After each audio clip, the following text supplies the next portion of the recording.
Hey, today we're going to check out all the rewards for the brand new Warbond called Masters of Ceremony. We'll dive into the details of the new flag stratagem, a new booster, the armor sets, and compare the new rifles side by side with the Deadeye, plus so much more I'll be covering. So hit the like button below to show some love, and let's jump right in. Alrighty, Helldivers, we've received a new Warbond announcement that the developers just posted publicly a few seconds ago. We're unlocking the new Masters of Ceremony Warbond on May 15th. With that said, we'll first take a look at the newest flag stratagem, the CQC-1 One True Flag. My first impressions are I think it's a great idea, but I'm not entirely sure how it'll perform in game based on the sneak peek. From the trailer, you can see that it allows you to launch the spear forward to deal damage, and I'm not sure if it's just the camera angle, but in this next bit, it looks like the Helldiver holding it will be able to run faster with it. I could be wrong on that, but anyone wielding this flag can also emote by swinging it around, as you can tell. Perhaps that's how you'll activate a buff, if there is one. On another note, it turns out I was right a couple of days ago when the developers dropped the Warbond date announcement, or the reveal date for when it was going to be shown. I said, hey, this right here is going to be a new flag stratagem, and turns out I wasn't wrong, and it was just a wild guess. Also, the developers shared this in their latest blog post. Feared across the galaxy and attesting to the might of man's democracy, this sharp symbol of freedom doubles as a spear to drive home the values of our glorious sovereignty. It brings a tear to our eyes. Now, I'll say it again, it would be amazing if this new flag stratagem grants a temporary buff, similar to how planting the banner in Space Marine 2 buffs your team. I think that would be really cool if it's a possibility. Anyway, share your first impressions in the comments. I'd love to see them, and I'll go over a few. The next weapon we have is a new marksman rifle with a bayonet attached called the R2 Amendment, featuring a 20-round magazine. This rifle looks like it shoots much faster than the R-6 Deadeye. In fact, I'll provide a direct comparison between the two, so let me know in the comments if you think it has a higher fire rate. So far, in my opinion, the R2 Amendment definitely seems to be shooting quicker than the R-6 Deadeye. What I'll do is let the clip repeat a bit longer to see if you can spot a difference in the two clips. Besides the fire rate, just like the R6, the R2 has a scope that could very well be the same type of scope. So you might be wondering, how do I know it has a 20-round magazine? Right here in the latest PlayStation blog post, they wrote, "Carve through bugs like butter with an attached bayonet for close quarter combat alongside a 20-round magazine. Perfect for vanquishing foes in style both up close and at distance." I'll be honest, I'm not sure how I feel about it just yet, but if you liked the previous marksman rifle, I doubt you'll be disappointed with this one, especially since it comes with a bayonet. That said, we don't know the stats, such as how fast it fires or the armor penetration, which, by the way, the armor penetration could be medium or it could be light. Maybe it's heavy. If it's heavy, that would be insane. Anyways, what armor penetration would you prefer the R2 to have? Let me know. Continuing on, we've also got another melee weapon called the CQC-2 Saber, and in the latest blog post, it says the R2 Amendment pairs well with the Saber. Besides that information, we've got a brief clip showing how it looks in game. However, there's not much to go on. It looks cool, doesn't it? Unfortunately, appearances alone don't determine a weapon's quality or how powerful it is. I am eager to see if this new melee weapon is slightly more powerful than the ones we currently have. It'd be great to see a new meta for melee weapons, especially with the CQC-2 Saber and the new melee stratagem we discussed earlier. The last weapon we've got is the G142 Pyrotech grenade, a new grenade that spins around, showering sparks on anything nearby or beneath it. The sparks appear to deal initial damage before the grenade explodes, spreading fire in all directions. In one instance, we saw the sparks hit a hive guard, pushing it back slightly. Once I get my hands on this grenade, I'll share my initial thoughts and test it out on all factions. For now, let's see what the developers wrote in their latest blog post. To round out the parade spectacle, introducing the G142 Pyrotech grenade. When thrown, it will spin and shower the surrounding area in sparks before ceremoniously exploding in a ball of flames. So overall, I do like the idea surrounding this weapon, how it spins around and then eventually explodes after inflicting some damage. I like that. But again, with these weapons, we don't know the stats, and it would be amazing to see that right now. However, we just don't know yet. And if it's good or bad, I will let you guys know in a future video when I cover the entire Warbond. So keep an eye out for that. Okay, so far we've covered the marksman rifle, the 2 melee weapons, and the pyrotech grenade. So now let's check out the new reinforced epaulettes armor passive.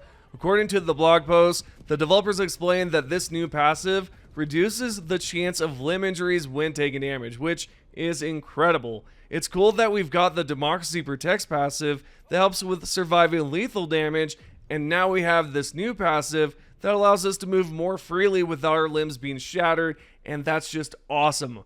On a side note, both armors come equipped with this passive. Here's what the developers wrote.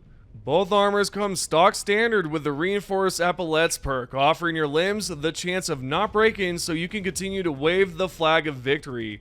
For maximum respect, unlock the Decorated Hero title and Lockstep Emote to ensure you and your fellow Helldivers parade together on the bodies of your victories. Speaking of armors, in the latest Warbond trailer, the new armors we can unlock are showcased too. We've got the RE-1861 Parade Commander and RE-2310 Honorary Guard. These 2 armors feature the new passive, and they look absolutely amazing. I'm especially impressed with the Parade Commander. The hat is awesome, and the gold, white, and black color scheme is a great choice. The Honorary Guard is also great with the sleek black design, blue outline coat, and the black and gold bracers. I love that both helmets come with a blue visor. Overall, the devs nailed it with this one. Next up, the banners and capes are, in my opinion, the best looking ones we've received so far. I'm a huge fan of the red and blue color scheme. The bright blue Super Earth logo with the gold accents on the back of the cape is stunning, and the banners are equally impressive. The humble regalia stands out the most to me, and the Federation embrace is just as striking. Choosing which one to use in game will be a tough choice because both are fantastic, incredible. I mean, they look so good. The colors stand out the most. The armor designs and color choices are spot on. They really knocked it out of the park with these. Oh yeah, and I should mention that the new Lockstep emote looks like it'll be a lot of fun to use. I think it'd be awesome if you could move while using Lockstep. It does seem like you might be able to, but then again, they're standing still while emoting in the preview, but hey, we'll find out soon enough, and I'll let you know if you can move with it once I unlock all the items in the Warbond. Last but not least, we have the sample scanner. This right here, we don't know much about. We have an icon, of course, but there's not much here. I'd love to have a discussion with you guys on this, what you think it could be. Maybe we'll be able to scan like additional samples nearby. Maybe we'll be able to pick up, I don't know, more. Maybe we can find some underground. I mean, there's something here with this I just don't know much about, but I'd love to see what your opinions are, what you think. With all that said, there's more to share. The developers have confirmed they're releasing new patterns inspired by previous Warbond themes. Here's the proof right here from the PlayStation blog post. By popular demand, we are adding a new stash of FRV patterns to previously released Warbonds to all owners. Go check out the Viper Commando, Freedom's Flame, Chemical Agents, and Truth Enforcers Warbond page in acquisition on May 15th. Yep, we're going to be receiving some new colors for our FRV. I'm thrilled about this. I've been wanting more patterns ever since we received the first one last year, and I've been wondering when they'd release additional color options. I'm also planning to showcase those in an upcoming video, so keep an eye on the channel there because I'll definitely be talking about it. What we have next are some brand new shop items because with every new Warbond, there's always something in the superstore. For instance, this time around we have a new heavy armor type that's called RE-824, Bearer of the Standard. That'll have the new passive that we've already gone over. And there's a new banner and cape that's titled as Seal of the General Consensus. Man, I absolutely love the Super Earth logo on the back with the Helldiver skull right above it, as well as the banner has the logo too. And now the armor on the other hand is not bad either. although I'm personally not a big fan of heavy armors. Nevertheless, it's a solid looking armor. Alrighty, there's one more thing I'd like to go over. We've got to go over the first paragraph in the blog. There's a good chance we won't be receiving a big update next week. However, take it with a grain of salt. In the blog post, they had this to say: to celebrate the eradication of the Illuminate invaders, Super Earth mobilizes our most regal looking troops yet. Yep, they mentioned that at the start, but I suspect they're trying to throw us off, making us think nothing will happen with the Illuminate anytime soon. I'm honestly holding on to hope, but we'll find out sooner or later on what's going on with the Illuminates and the next big update.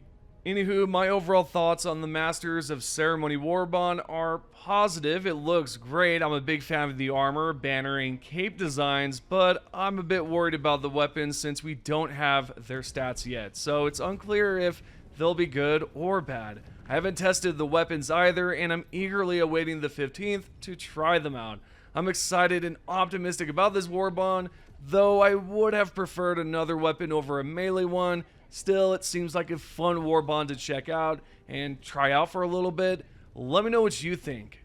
Let's switch gears and go over the new message that appeared in the dispatch at the bottom right corner. Here's what High Command had to say. A 9.4 magnitude earthquake on Veld has decimated a large Terminate colony, allowing a significant gain in territory.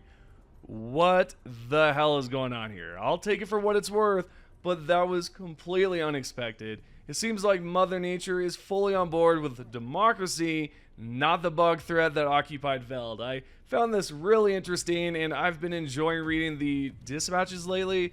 They've been a blast. On a completely different note, we can see that over on Krakatoa, we're almost done defending this planet. We're neck to neck with the Terminates. This is a level 14 invasion, and so far, we're winning. And this is great because if we win this one, hopefully we'll get a number 1 on the new major order. If not, well, that's going to be sad. However, I don't think that'll be the case because obviously we're winning. We're going to get this one done. And then after this, we should head over to one of the other planets. We've got a few selections to choose from, and the ones with the low resistance are some that I recommended yesterday. Acher, Darius, Garharan, and there's also another one up here at Borok, so you got your choices, and there are some on the automaton side, which we should eventually aim for, but I don't know. If the bug side's easier for people to liberate the planets, then maybe we should just stick over here. We're now going to go over the top 3 comments. Right here we have Aaron. He wrote, I personally like how you don't spam content like other HD content creators. I really appreciate that a lot. I really do appreciate this comment because I feel like, yeah, you know, I tried to do my best to post some really cool stuff. I don't spam the same type of info over and over again, which I'm glad you enjoyed that. The second top comment comes from Sandstorm Gamer 5249. You wrote, I love the Galactic Timelapse. It's very cool knowing we did that as a community.